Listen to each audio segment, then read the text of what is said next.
오늘 하나님의 말씀은 골로새서 1장 1절부터 8절까지 말씀입니다. 하나님의 뜻으로 말미암아 그리스도 예수의 사도된 바울과 형제 디모데는 골로새에 있는 성도들 곧 그리스도 안에서 신실한 형제들에게 편지하노니 우리 아버지 하나님으로부터 은혜와 평강이 너희에게 있을지어다. 우리가 너희를 위하여 기도할 때마다 하나님 곧 우리 주 예수 그리스도의 아버지께 감사하노라.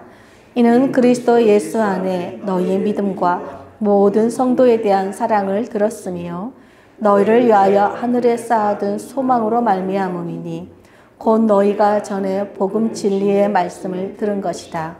이 복음이 이미 너희에게 이르매 너희가 듣고 참으로 하나님의 은혜를 깨달은 날부터 너희 중에서와 같이 또한 온 천하에서도 열매를 맺어 자라는도다. 이와 같이 우리와 함께 종된 사랑하는 에바브라에게 너희가 배웠나니 그는 너희를 위한 그리스도의 신실한 일꾼이요 성령 안에서 너희 사랑을 우리에게 알린 자니라. 아멘. 오늘 말씀은 변화된 신분, 변화된 삶이란 제목으로 함께 나누도록 하겠습니다. 제가 유튜브를 보다가 미국의 한 펜실베니아의 대학교의 한 교수가 사람들이 살아가는 삶의 방식에 대해 강의하는 내용을 본 적이 있습니다. 이 교수는 강의실에서 다양한 문화권에서, 미국은 다양한 문화권의 사람들이 있다 보니까 미국 여학생 한 명과 그다음에 한국 여학생 한 명을 앞으로 이렇게 불러내었습니다. 그런 다음에 두 사람을 강의실 밖으로 잠깐 나가 있게 했어요. 그런 다음에 강의실에 남아있는 학생들에게는 PPT를 통해서 동양과 서양 사람들이 살아가는 삶의 방식이 어떻게 다른지 표를 보면서 설명해 주었습니다. 그 대표적인 예로 동양 사람들은 대부분 자신의 능력을 과소평가하는 반면에 서양 사람들은 자신의 능력을 과대평가한다는 것이에요. 그러면서 정말 그런지 확인해 보기 위해서 아까 밖으로 내보냈던 미국 여학생 한 명과 한국 여학생 한 명을 들여보냈습니다. 강의실에 들어온 두 여학생은 동서양의 그 방식이 어떻게 다른지 못 들었기 때문에 두 사람은 알지를 못하죠. 근데 교수가 그 두 사람에게 동일한 질문을 했습니다. 당신이 똑똑하다고 생각하십니까? 그때 미국 여학생은 곧바로 네, 저는 제가 똑똑하다고 생각해요 라고 대답했어요. 그제 한국 여학생은 저는 그러면 좋겠어요. 저 잘 모르겠어요. 이렇게 대답했습니다. 그래서 교수가 그러면 각자 학점이 어떻게 되나요? 물었습니다. 그러자 미국 여학생은 학점을 말하기 싫어했어요. 이제 교수가 그럼 3.0 넘습니까? 3.0은 넘는다라고 말했어요. 이제 한국 여학생에게 학점이 몇 점입니까? 그랬더니 한국 여학생도 주저주저해요. 근데 교수 귀에다가 대라고 얘기하니까 3.6이라고 대답했습니다. 그런데 더 놀라운 것은 이 한국 여학생은 지금 원래는 2학년인데 지금 4학년 졸업반이라는 거예요. 무슨 말이냐면 펜실베니아 그 대학을 2년 만에 지금 졸업을 한다는 것이죠. 그런데도 불구하고 자신이 똑똑한지 모르겠다라고 한국 여학생은 대답하자 강의실을 막 술렁거리기 시작했습니다.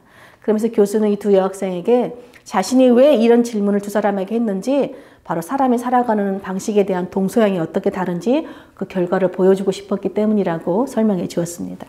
사실 우리는 우리 자신뿐만 아니라 다른 사람에 대해서도 과소평가하거나 때로는 과대평가하기도 해요. 예를 들어서 우리 앞에 지금 사회적 지위가 높고 또 덕망이 어떤 높은 사람이 앞에 있으면 우리는 마치 이 사람은 어렸을 때부터 뭔가 특별한 사람이었고 늘 아무런 실수나 잘못도 하지 않고 살았을 거라고 쉽게 생각합니다.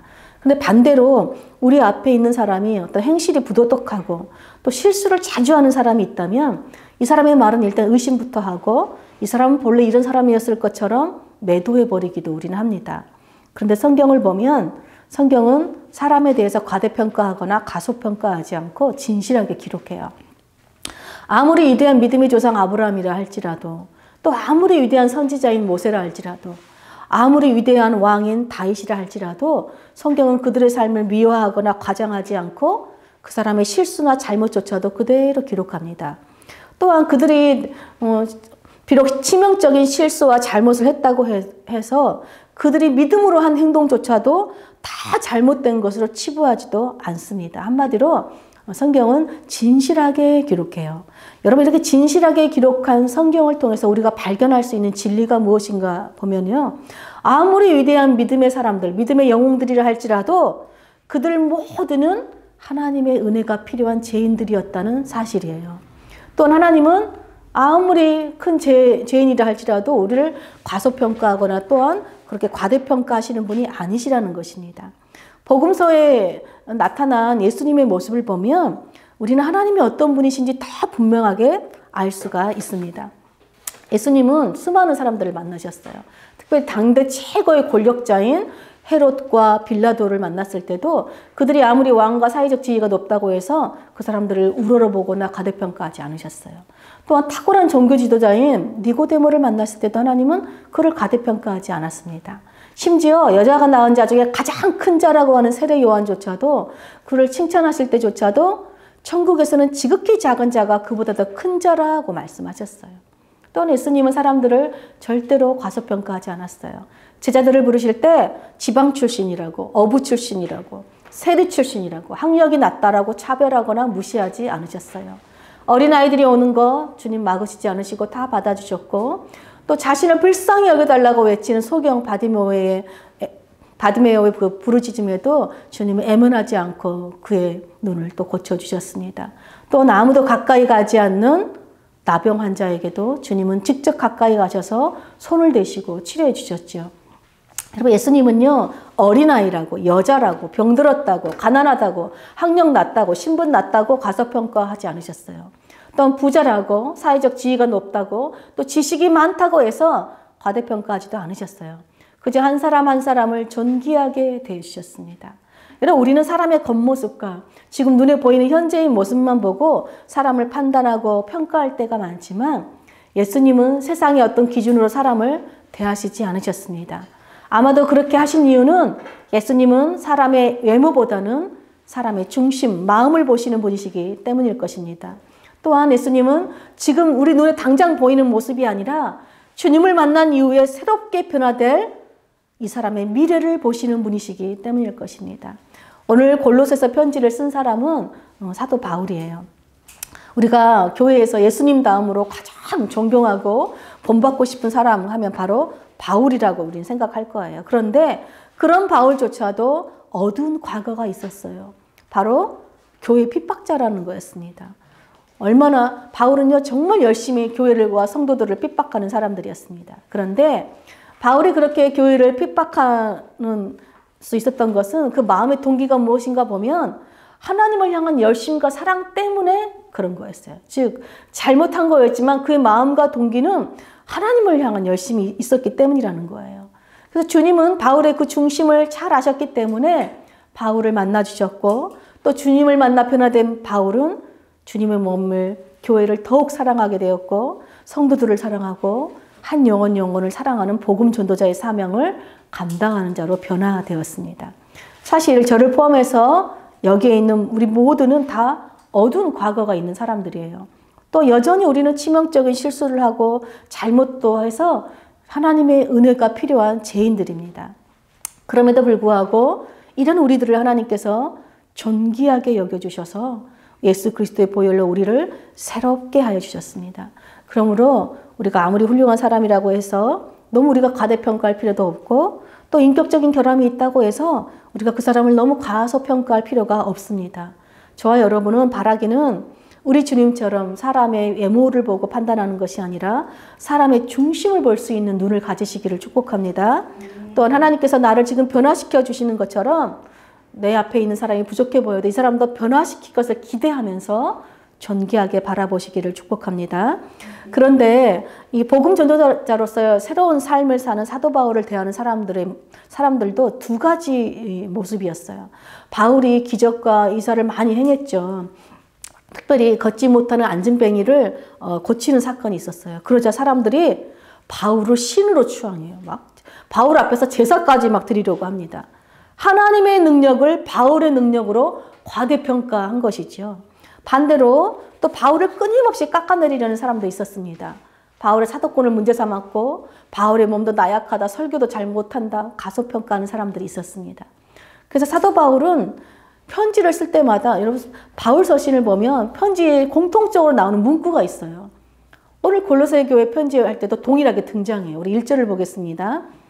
하나님의 뜻으로 말미암아 그리스도 예수의 사도된 바울과 디모데는, 이런 바울이 편지 쓸 때마다 자신은 하나님의 뜻으로 사도가 되었다라는 사도권을 항상 강조했어요. 바울이 자신의 사도권을 강조하는 이유는 자신의 그 인간적인 권위를 내세우거나 또는 자신이 과소평가 받는 것에 대한 그 억울함을 호소하기 위해서가 아니에요. 바로 자신이 전하는 복음을 지키기 위해서예요. 여러분, 바울의 사도권이 부정당하면 바울이 전한 복음도 어떻게 될까요? 부정당하는 거예요. 잘못된 복음으로 치부되는 것이죠.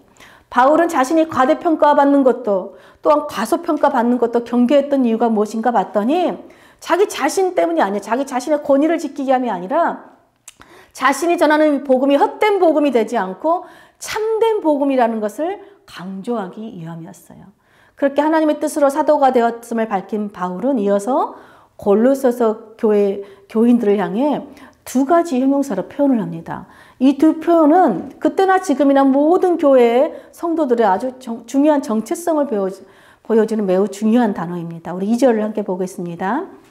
골로새에 있는 성도들 곧 그리스도 안에서 신실한 형제들에게 편지하노니 우리 아버지 하나님으로부터 은혜와 평강이 너희에게 있을지어다. 여기서 중요한 첫 번째 단어가 여러분 성도라는 단어예요. 여러분, 성도는 거룩한 무리들이라는 뜻입니다. 여기서 거룩하다는 말은요, 예수님을 믿고 변화된 우리의 신분을 의미해요. 즉 우리가 거룩해서가 아니에요, 여러분. 우리가 예수 그리스도를 믿음으로 말미암아 예수님의 그 의가 우리에게 전가받아서 우리가 의롭고 거룩하다 칭함을 받는 거예요. 즉 거룩한 하나님의 자녀가 되었다는 것을 의미합니다. 이것이 바로 예수 믿는 자들의 새롭게 변화된 신분입니다. 여러분, 세상은 돈이나 어떤 직업, 학력을 기준으로 사람을 평가하고 차별하고 구분합니다. 그러나 하나님은 이런 세상의 기준으로 사람을 평가하지 않고 오직 예수 그리스도를 믿는 믿음의 그 의로 우리를 거룩하다라고 인정해 주신다는 것입니다. 여러분, 도무지 우리가 거룩과 거리가 먼 죄인인 우리가 주님의 그 십자가의 복음을 통해서 예수님의 그 의로 말미암아 거룩하다, 거룩한 무리들이라는 성도라는 새로운 신분을 얻었다는 것입니다. 둘째로 골로새 교회 교인들을 향한 또 다른 표현은 신실한 형제들이에요. 여러분, 신실하다는 헬라어는 피스토스는요, 믿을만하고 진실하다라는 뜻입니다. 거룩하단 말이 우리의 변화된 새 신분을 의미한다면 신실하단 말은 바로 거룩하게 변화된 그 신분에 맞는 새 삶을 의미해요. 여러분, 이 거룩은요, 하나님께서 우리에게 선물로 주신 거예요. 그럼 신실은 뭐냐면 그 거룩하심을 선물로 받은 자들이 하나님 앞에 반응하는 삶이 바로 신실한 삶이에요. 그러니까 우리는 신실한 삶으로 우리의 거룩함을 드러내는 자들이라는 뜻이겠지요. 여러분, 하나님도 하나님의 거룩하심을 하나님의 신실한 사랑으로 드러내셨어요. 그것이 바로 예수님의 십자가 사랑이에요. 바로 예수님의 십자가를 통해서 하나님이 우리를 사랑하시고 우리 신실한 사랑을, 그 거룩함을 드러내신 것입니다.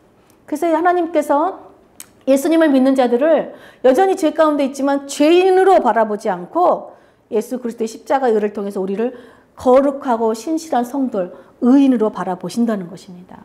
그러므로 우리 새롭게 변화되고 거듭난 성도인 우리들 역시 서로를 대할 때마다 여러분 거룩하고 신실한 형제 자매, 즉 주님 안에서 한 가족이라는 시선으로 바라보고 존귀하게 대해야 됩니다. 이것이 성도라는 거룩한 신분으로 변화된 신실하고 진실한 삶입니다. 바울은 그렇게 인사를 마치고 골로새 교회 성도들을 위해서 기도하는데요. 근데 기도할 때마다 하나님께 감사 기도를 드린다고 고백합니다. 그런데 감사 기도를 드리는 이유가 무엇인가 봤더니 골로새 교회 성도들은 이 성도라는 변화된 신분에 맞는 신실한 삶을 살고 있었기 때문이래요. 즉 골로새 교회 성도들은 신실한 삶을 통해서 거룩한 신분을, 자신들이 거룩한 신분이라는 것을 드러내고 살았다는 것입니다. 그러면서 바울은 골로새 교회 성도들이 그 거룩함을 드러낸 그 신실함을 세 가지 덕목으로 드러났다고 우리에게 알려져요. 우리 4절부터 5절을 한번 읽어보겠습니다. 이는 그리스도 예수 안에 너희의 믿음과 모든 성도에 대한 사랑을 들었음이요 너희를 위하여 하늘에 쌓아둔 소망으로 말미암음이니 곧 너희가 전에 복음 진리의 말씀을 들은 것이라. 여러분, 성도라는 변화된 신분에 맞는 신실한 삶 세 가지 덕목이 무엇인가 봤더니 믿음과 사랑과 소망이에요. 여러분, 믿음, 사랑, 소망 여러분 많이 들었죠? 이 세 가지 덕목은요, 신약 성경에 곳곳에 등장해요. 각자 등장하든지 아니면 셋이 함께 등장하기도 하는데, 특별히 이 세 가지 덕목이 함께 등장하는 구절이 우리가 잘 아는 고린도전서 13장이죠. 믿음, 소망, 사랑은 항상 세 가지는 있을 것인데 그 중에 제일은 사랑이다 라고 말한 말씀이죠. 또 데살로니가전서 1장 3절에 보면 너희 믿음의 역사와 사랑의 수고와 주 예수 그리스도에 대한 소망에 있느르리라고 표현하기도 합니다. 여러분, 이 세 덕목이 신약 성경에 자주 등장한다는 말은 무슨 말이냐면, 이 초대교회가 이 세 가지를 예수님을 믿고 변화된 성도의 3대 덕목으로 삼았다는 것이죠. 이 세 가지를 통해서, 이 세 가지의 신실함을 통해서 거룩함을 드러냈다는 것입니다. 그럼 먼저 우리 골로새 교회 성도들은 예수 그리스도 안에 있는 믿음이 있었다라고 말해요. 여러분, 믿음이 무엇이냐면요, 믿음에는 믿음의 대상이 있고 믿음의 내용이 있습니다. 여러분, 우리 믿음의 대상이 누구죠? 예수님이시죠. 근데 여러분, 우리 믿음의 내용이 누구입니까? 내용도 예수님이세요. 그게 무슨 말이냐? 믿는다는 것은요, 성도는 예수님을 믿을 뿐만 아니라 예수님을 따라 사는 사람들이라는 거예요. 믿음의 내용이신 예수님을 따라 산다는 것입니다. 이것이 성도의 거룩함을 드러내는 신실함의 여러분 시작이에요. 골로새 교회 성도들은 예수님을 믿었을 뿐만 아니라 믿은 대로 예수님을 따라 살아감으로 거룩한 신분에 맞는 신실한 삶을 사는 성도들이었다는 것을 드러내었다라는 것입니다. 둘째로 골로새 교회 성도들은 모든 성도에 대한 사랑이 있었대요.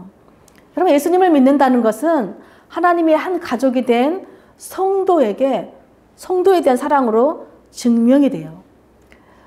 즉, 여기서 모든 성도는 우리 교회, 내가 속한 교회뿐만 아니라 주변의 다른 교회 성도들, 즉 믿는 모든 자들을 포함하는 의미죠. 골로새 4장에 보면요, 골로새 교회 성도들은 라오디게아 교회와 히에라폴리스 교회 성도들을 다 사랑하고 있었음을 알 수가 있어요. 저 교회는 우리 교회보다 좀 작네. 저 교회는 우리 교회보다 좀 크네. 라고 서로를 비교하고 과소평가하고 그렇게 과대평가하는 것이 아니라 모든 하나님의 교회 성도들을 하나님의 한 가족으로 대하고 사랑하였다는 것입니다. 그렇다면 여러분, 교회에는 아무 갈등이나 문제가 없어야 한다는 그런 의미일까요? 그렇지 않습니다. 골로새 4장에 보면 바울이 자신의 신실한 동역자들을 쭉 나열하는데 가장 인상적인 사람의 이름이 등장해요. 그 사람이 누구냐 보니까 바로 마가예요. 마가. 여러분, 마가가 누구죠? 우리가 알다시피 사도 바울이 2차 전도 여행을 갈 때 마가를 데리고 가느냐 마느냐 때문에 바나바와 심하게 다투고 헤어지게 돼요. 그야말로 바나바랑 잘 지냈는데 마가 때문에 관계가 다 깨지게 된 것입니다. 그래서 4장 10절에 보면 이 바울이 골로새 교회 성도들에게 뭐라고 말하냐면 마가를 영접하라 라고 말해요. 그 마가를 받아들이고 맞이하고 환대해 주라는 뜻이죠. 무슨 말입니까? 비록 한때 바울의 분노를 샀던 마가였지만 바울이 마가를 다시 받아들였다, 환대해 주었다라는 뜻이겠죠. 또한 동시에 마가도 자신의 실수를 거울 삼아서 다시 자기를 거부한 바울을 원수 맺는 것이 아니라 다시 바울을 받아들이고 바울을 따랐다. 역시 마가도 바울을 환대해 주었다라는 뜻이죠. 두 사람은, 분명한 건 두 사람은 서로 잠시 외면하는 사이였어요. 잠시 서로 보고 싶지 않은 그런 사이였는데 지금은 어떤 사이가 되었냐? 주님을 위해서 함께 지금 감옥에 갇혀서 고난을 받을 정도로 신실한 동역자가 되어 있다는 것입니다. 여러분, 만약 바울이 마가가 1차 전도 여행 때 너무 힘드니까 돌아가 버렸어요. 이 말은 무슨 말이냐면 마가가 신실하지 못했다는 것이죠. 근데 마가 이 한 번의 실수를 사도 바울이 받아주지 않고 계속해서 저 마가는 신실하지 못한 사람이라고 계속해서 과소평가하고 그런 사람이라, 저 사람은 원래 저런 사람이라고 치부했더라면 신실한 동역자가 되지 못했겠지요. 그럼 무엇이 되었겠어요? 원수가 되어 있었겠죠. 여러분, 사실 우리는 가족끼리도요, 자주 다투지요. 또 직장에서도 관계의 어려움을 겪을 수 있어요. 교회 안에서도 서로 얼굴을 붉히는 일이 있을 수 있습니다. 그래서 가족이든 또 동료이든 또 성도이든 잠시 안 보는 사이가 될 수도 있어요. 서로 외면하는 사이가 될 수도 있습니다. 그러나 성도는요, 주님을 믿는 그 믿음과 성도를 향한 이 사랑 때문에 언제든지 다시 대면하고 서로를 받아들이고 환대할 수 있어야 돼요. 여러분, 성도의 거룩함은 서로 다투지 않는 것에 있는 게 아니에요. 우리가 부부싸움도 하잖아요. 근데 다투지 않는 것에 있는 것이 아니라 다투고 나서도 언제든지 서로 화해할 수 있고 서로 받아들일 수 있고 서로 환대할 수 있고 함께 하나님의 일을 할 수 있는 신실한 동역자가 될 수 있다는 거예요. 여러분, 이것이 거룩하게 변화된 성도들이 드러내야 될 신실한 사랑이에요. 골로새 교회 성도들은 바로 이런 사랑이 있었다는 것입니다. 셋째로 골로새 교회 성도들에게는요, 하늘에 쌓아둔 소망이 있었다라고 말해요. 여러분, 이 당시 사람들은요, 이혼론적인 세계관을 가지고 살았어요. 이혼론적인 세계관은 무슨 말이냐면요, 하늘은 거룩한 곳이다. 그 신이 사는 곳이기 때문에 거룩한 곳이다 라고 생각했고, 땅은 인간이 사는 곳이기 때문에 속되고 더러운 곳이다 라고 생각을 했습니다. 그래서 거룩한 곳에 계신 신과 더러운 곳에 있는 인간은 서로 하나 될 수 없고 연결될 수도 없다. 그러니까 신은 이 땅에 내려올 수도 없고 인간은 하늘로 올라갈 수도 없다라고 생각했어요. 또 육신은 땅에 속했기 때문에 더러운 것이고 속한 것이지만 우리 영은 하늘에 속하 있기 때문에 거룩하다 이렇게 생각을 했습니다. 그래서 이 당시 사람들은 육체, 이 세상에 더러운 데 속한 육체, 우리 육체는 더러운 곳에 있기 때문에 그 육체로 짓는 죄는 죄가 아니다라고 생각했어요. 그래서 이 땅의 삶이 전부다라고 생각하니까 어떻게 살았겠어요? 정욕을 따라서 자기 유익을 따라서 살았습니다. 그런데 골로새 교회 성도들은 이런 세상의 이혼론적인 세계관을 따라 산 것이 아니라 여러분, 성경의 세계관을 가지고 살았다라고 말해요. 그것이 바로 이 땅에 소망을 두고 살지 않고 하늘의 소망을 쌓고 산다는 것입니다. 여러분, 하늘의 소망을 쌓는다는 말은 하나님께 소망을 두고 산다는 뜻이지요. 이 하나님께 소망을 두고 사는 삶이 바로 앞에 주님을 믿는 믿음과 성도들을 향한 사랑의 삶을 살게 하는 근거가 되는 것이에요. 왜냐하면 이 땅에 소망을 두고 사는 사람들은 아까도 얘기했지만 우리는 신과 하나 될 수가 없기 때문에 나는 하나님이 필요가 없어. 즉 하나님은 이 땅에 내려올 수 없는 분이기 때문에 나는 하나님 없이 살아야 돼 라고 생각했기 때문에 자기 유익과 정욕을 위해서만 사는 그럼 죄의 삶을 산 것이에요. 그러니까 반대로 하나님께 소망을 두고 산다는 말은 무슨 말일까요? 나는 하나님 없이 살 수 없는 죄인입니다라는 믿음의 표현이기도 합니다.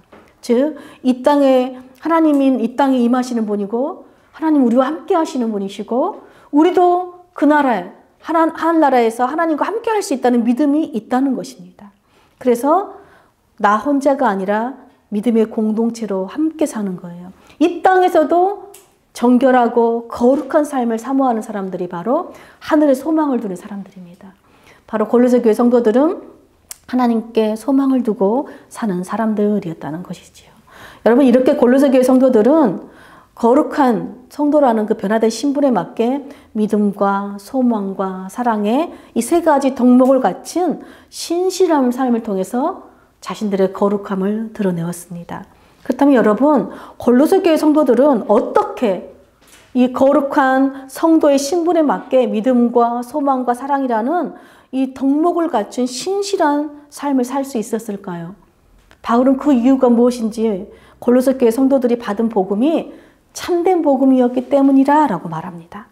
여러분, 어떤 사람이 전한 복음이 참된 복음이라는 것을 무엇으로 알 수 있을까요? 우리 6절을 보겠습니다. 이 복음이 이미 너희에게 이름에 너희가 듣고 참으로 하나님의 은혜를 깨달은 날부터 너희 중에서와 같이 또한 온 천하에서도 열매를 맺어 자라는도다. 여러분, 참된 복음은 첫째, 열매를 맺는 능력이 있어요. 즉 사람을 변화시키는 능력이 있습니다. 우리는 사람을 변화시킬 능력이 없는데 우리가 참된 복음을 받으면 그 복음을 따라 살면 열매를 맺고 사람을 변화시키는 능력이 있다는 거예요. 이 참된 복음을 받은 골로새 교회 성도들은요, 믿음과 소망과 사랑의 열매를 맺고 자라는, 그래서 변화된 삶을 살 수 있었다는 것입니다. 그럼 두 번째로 참된 복음은요, 신실한 일꾼을 통해서 전달돼요. 우리 7절, 8절도 함께 읽어보겠습니다. 이와 같이 우리와 함께 종된 사랑하는 에바브라에게 너희가 배웠나니 그는 너희를 위한 그리스도의 신실한 일꾼이요 성령 안에서 너희 사랑을 우리에게 알린 자니라. 여러분, 골로새 교회 성도들에게 참된 복음을 전해준 신실한 일꾼은 바로 골로새 교회를 세운 에바브라입니다. 여러분, 에바브라는 골로새 교회 성도들에게 참된 복음을 전해주었을 뿐만 아니라 성도들이 이 참된 복음을 받아서 참된 복음을 따라 살도록 항상 기도하는 사람이었어요. 우리 4장 12절을 한번 보겠습니다. 4장 12절과 13절을 우리 다 같이 한번 읽어보겠습니다. 4장 12절 13절입니다. 그리스도 예수의 종인 너희에게서 온 에바브라가 너희에게 문안하느니라.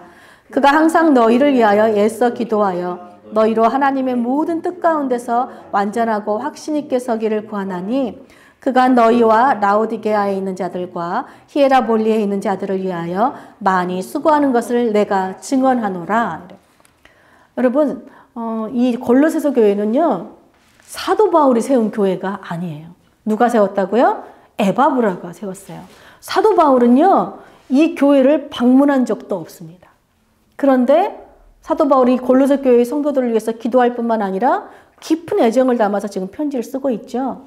에바브라도 마찬가지예요. 자기가 세운 골로새 교회를 위해서만 기도하는 것이 아니라 라오디게아와 히에라볼리에 있는 교회에 있는 성도들을 위해서도 많은 수고를 하고 기도를 하는 사람이었다는 것입니다. 여러분, 신실한 일꾼들, 바울처럼 에바브라처럼 신실한 일꾼들은요, 자신이 세운 교회, 내 교회만 위해서 기도하는 사람이 아니에요. 내 교회 사람들만 사랑하는 사람들이 아니라 주님의 모든 교회를 위해서 기도하고 주님의 모든 성도들을 사랑하는 사람이었습니다. 왜 그럴까요? 이것이 하나님의 거룩하신 뜻이기 때문에 그래요. 이것이 참된 복음을 전하는 신실한 일꾼들의 모습입니다.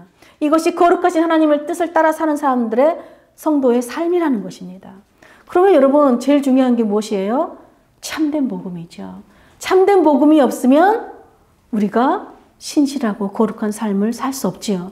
참된 복음이 왜 중요합니까? 여러분, 참된 복음만이 죄로 타락한 사람이 죄를 깨닫고 주님께로 돌아올 수 있는 유일한 길이기 때문에 그래요. 여러분, 참된 복음만이 죄인에게 거룩한 성도라는 변화된 신분을 주는 유일한 진리이기 때문에 그렇습니다. 여러분, 참된 복음만이 우리 신분에 맞게 믿음과 소망과 사랑이라는 신실한 열매를 맺고 사는 생명의 능력이기 때문에 그래요. 여러분, 참된 복음만이 사람을 과대평가하거나 가소평가하지 않고 그 사람의 중심을 볼 수 있는 우리 마음의 눈을 뜨게 하는 놀라운 능력이에요.